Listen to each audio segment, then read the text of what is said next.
श्रीगुरुभ्यो नमः। हरि ओम् नमः। जगदं पितरं वन्दे पार्वती परमेश्वरं नः। सर्वदं श्री पार्वती పరమేశ్వరానుగ్రహగణాక్షబలసిద్ధ్యర్థం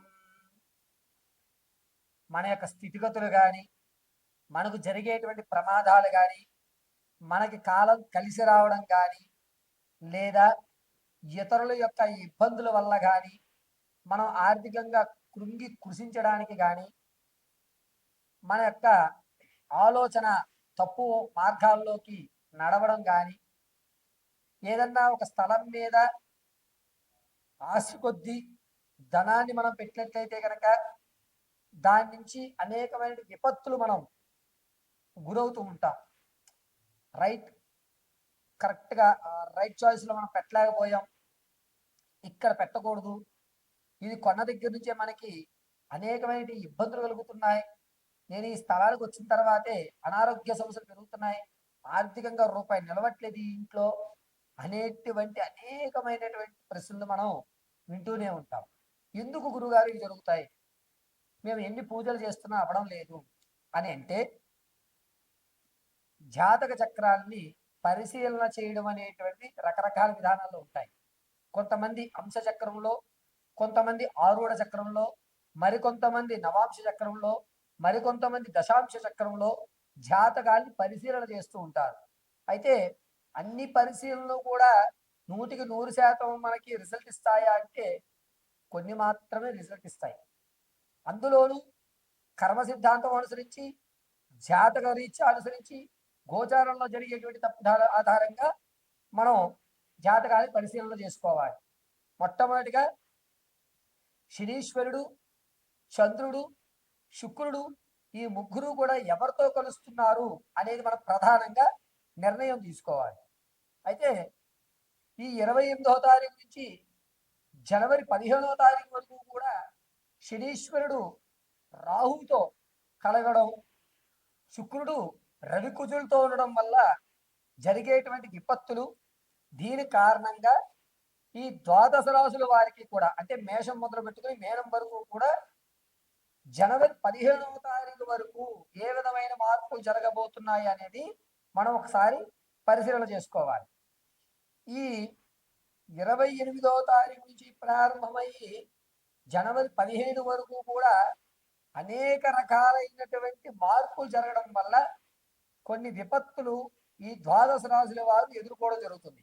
వాటి నుంచి తప్పించుకునేటువంటి మార్గాలు ఏమిటి, ఏ దేవతారాధన చేయాలి, ఏ విధంగా మన ఆలోచన మార్చుకోవాలి అనే విషయాన్ని ఇప్పుడు మనం వివరణగా ఏ రాశి వారికి ఆ రాశిగా మనం పరిశీలన చేసుకుందాం. మిథున రాశి వారికి ఈ నెల 28వ తారీఖు నుంచి జనవరి 15వ తారీఖు వరకు కూడా శనిలో రాహు ప్రవేశించడం వల్ల మానసిక ఆనందం కలుగుతుంది, కానీ ఆర్థిక ఆందోళన కూడా ఎక్కువ అవుతుంది.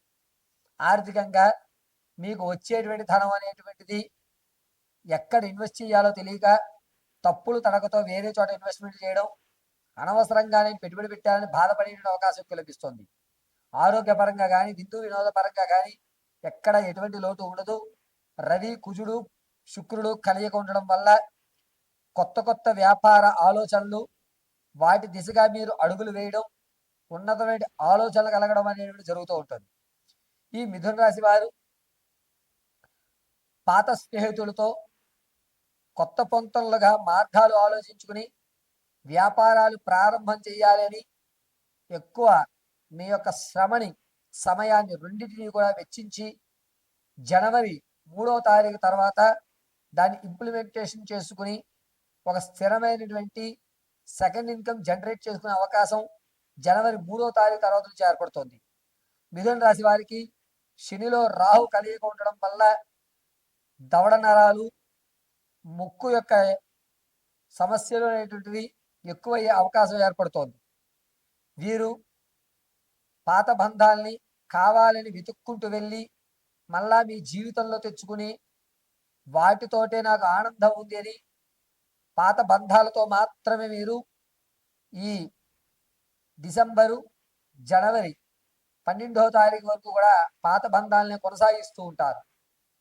కొత్త బంధాలు ఎంత వచ్చినా సరే అవేమీ మాకు సరికావు, మేము ఇదివరలానే ఉంటాము, మాకు పాత స్నేహితులే కావాలని మీరు పాత బంధాలని కొనసాగిస్తూ ఉంటారు.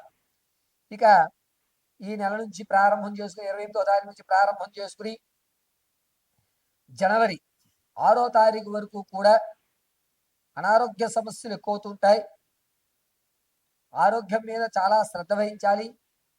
వ్యక్తిగతమైనటువంటి ఆహార నియమాలు పాటించుకోవడం చెప్పదగ్గ సూచన. అంతేకాకుండా మిథున రాశి వారు మీ కళలు ఏవైతే ఉన్నాయో, మీ గోల్స్ ఏవైతే అనుకుంటున్నారో, నేను ఇలా ఉండాలని మీరు ఏదైతే నిర్ణయించుకుంటున్నారో ఆ నిర్ణయాలుగానే ఉంటాయి. ఆచరణలోకి వచ్చే అవకాశం ఎక్కడా కనిపించడం లేదు. ఆచరణకి దారులు కనబడవు. సరేలే, కాలమే నిర్ణయిస్తుంది, రానున్న రోజులు మనవేలే అనేటువంటి నిర్ణయం తీసుకుంటుంటారు. మిథున రాశి వారు ఆడవారైతే కానీ మగవారైతే కానీ మీ ఆలోచన స్పష్టంగా ఉంటుంది. చెప్పాలనుకున్న విషయాన్ని సూటిగా చెప్దాం అనుకుంటారు. కానీ ఎదుటి వారి యొక్క ఆలోచనకి గౌరవం ఇచ్చి సరేలే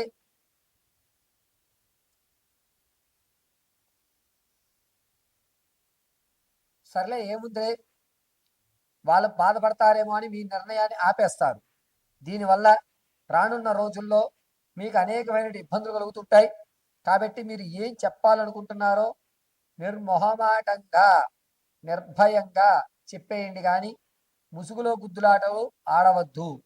ఇక డిసెంబర్ 17వ తారీఖు నుంచి జనవరి 2వ తారీఖు వరకు కూడా ఈ మిథున రాశి వారు అనేకమైన ఇబ్బందులు కలిగేటువంటి అవకాశం ఏర్పడుతోంది. కాబట్టి చాలా జాగ్రత్తగా ఉండాలి. మీ పై అధికారులు మిమ్మల్ని అనేక రకాలైన ప్రెషర్కి గురి చేస్తున్నారు. అన్నీ తట్టుకోవడానికి సంసిద్ధంగా ఉండండి. ఈ 28వ తారీఖు నుంచి ప్రారంభం చేసుకుని వచ్చేటువంటి జనవరి 1 వరకు కూడా ఓపిక ప్రధానంగా ఏర్పాటు చేసుకోండి. ప్రతి నిత్యము కూడా ఈ మిథున రాశి వారు వెంకటేశ్వర స్వామి వారి ఆరాధన చేయడం, లేదా మీకు దగ్గరలో ఉన్నటువంటి రామాలయ దర్శనం చేసుకోవడం అత్యంత శ్రేయస్కరంగా ఉంటుంది. శ్రీరామ శ్రీరామ శ్రీరామ అనుకుంటూ శ్రీరామ జపం చేయండి. మీకు అద్భుతంగా కలిసి వచ్చేటువంటి సూచనలు ఏర్పడుతున్నాయి. శనిలో రాహు ప్రవేశించడం వల్ల ఆందోళన ఎక్కువ అవుతుంది. ఆరోగ్యంలో చాలా జాగ్రత్త వహించండి. ఆరోగ్య విషయంలో ఎట్టి పరిస్థితుల్లోనూ కూడా ఏం కాదులే అనేటువంటి మాట మీరు అనవద్దు. ఆ నిర్లక్ష్యం భారీ మూల్యాన్ని చెల్లించుకునేటువంటి ఏర్పాటు చేస్తుంది. నిర్లక్ష్యాన్ని విడిచిపెట్టడం మిథున రాశి వారికి చెప్పదగ్గ సూచన. వీపు భాగంలో వెన్నుముక చివరి భాగంలో కనుక పుట్టుమచ్చ ఉంటే అతడు ఏ విషయాన్నన్నా సరే, ఎంత పెద్ద విషయాన్నన్నా సరే సమస్యని క్షణాల్లో పరిష్కారం చేసేటువంటి తెలివితేటలు ఉన్నవాడు అవుతాడు. కొంతమందికి ఏమవుతుందంటే ముక్కు గోడల భాగంలో పుట్టుమచ్చ ఉంటుంది, ఇక్కడ ఈ భాగంలో పుట్టుమచ్చ ఉంటుంది, లేదా ఈ భాగంలో పుట్టుమచ్చ ఉంటుంది. ఇలా ఉన్నటువంటి వారు ఎక్కువ శాతము ఆహార పదార్థాలకు సంబంధించి కానీ షెఫ్లు కానీ లేదంటే కనుక వీరు వినూత్నంగా అందరికంటే వినూత్నంగా ప్రయత్నాలు చేసేటువంటి అవకాశం కలుగుతూ ఉంటుంది.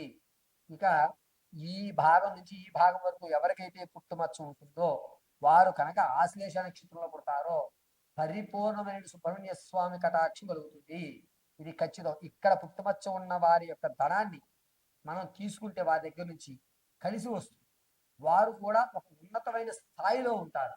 కాబట్టి పుట్టుమచ్చను ఆధారంగా కూడా మనం మన యొక్క స్థితిగతులను, మన యొక్క పరిస్థితులను మార్చుకోవడం జరుగుతుంది. ఖచ్చితంగా ఆ వ్యవస్థ అయితే ఉంటుంది. ఈ విధంగా ఒక్క శాస్త్రంలోనే ముఖం చూసి జాతకం చెప్పడం, చేతి రేఖను చూసి జాతకం చెప్పడం, నాడిని చూసి జాతకం చెప్పడం, మీరు పుట్టిన date of birth, time, place of birth చూసి జాతకం చెప్పడం, కొంతమంది మీ పేరు బలాన్ని బట్టి జాతకం చెప్పడం, కొంతమంది ఏంటంటే మీరు పుట్టిన డేటు టైము తెలియదు, ఏదో ఆ టైంలో ఏదో పేరు పెట్టేశారండి అంటారు. చేతి రేఖలు కంటే పుట్టుమచ్చ ఆధారంగా వచ్చేటువంటి జాతకం 79% ఖచ్చితం అవుతుంది. జాతకంలో డేట్ ఆఫ్ బర్త్ తెలియదు అనుకోండి, నక్షత్రాలు తెలియవు, నక్షత్రం తెలియకపోతే నక్షత్ర ప్రకారంగా పేరు పెట్టలేము, కుదరదు. కొంతమంది పేర్లు అనేది ఏదో మన ఇష్టదైవమనో లేకపోతే తాతగారి పేరునో అలా పెట్టేసుకుంటుంటారు. ఆ పేరు కూడా కలిసి రావట్లేదు, పేర్లు మార్చుకుంటూ ఉంటారు. కానీ నాడి మారదు, అదేవిధంగా పుట్టుమచ్చ మారదు. ఇవి రెండు కూడా ఖచ్చితమైన ప్రామాణికాలు ఇవ్వడానికి ఆధారపడేటువంటి జాతకాలుగా చెప్పడం జరుగుతుంది. ఈ జాతకాల విషయంలో మీకు ఏదన్నా సందేహాలు ఉంటే కింద స్క్రోల్ నెంబర్ సంప్రదించండి, మీకు పూర్తి వివరణ ఇవ్వడం